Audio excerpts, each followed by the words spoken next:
खरंच परमेश्वर महान आहे आणि तो आपली प्रार्थना ऐकतो।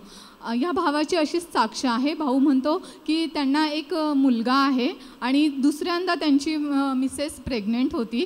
तर भाऊ म्हणतो की दुसऱ्या प्रेग्नन्सीच्या वेळेस म्हणजे त्यांच्या बायकोला खूप त्रास होत होता। जेव्हा त्यांनी म्हणजे हॉस्पिटलमध्ये ॲडमिट केलं होतं तर डॉक्टरांनी सांगितलं की त्यांच्या पायाला खूप सूज आहे आणि त्यांच्या पोटामध्ये पाणीसुद्धा कमी आहे आणि त्यांचं ब्लड प्रेशरसुद्धा खूप वाढलेलं आहे।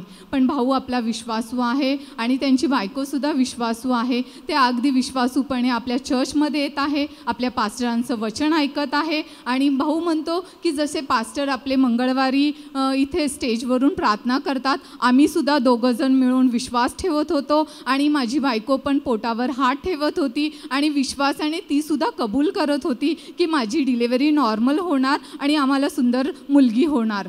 आणि खरंच परमेश्वर खूप चांगला आहे। त्याने आपल्या पास्टरांची प्रार्थना ऐकली आणि तसंच अगदी त्यांच्या बायकोला इतकी चांगली व्यवस्थित डिलिव्हरी झाली, पूर्णपणे त्यांची सूज निघून गेली, त्यांचं जे ब्लड प्रेशर वाढलेलं होतं ते पण पूर्णपणे नॉर्मल झालं आणि जे पाणीची कमी होते ते सुद्धा व्यवस्थित झालं। त्यासाठी भाऊ सगळा गौरव प्रभू येशूला देतात।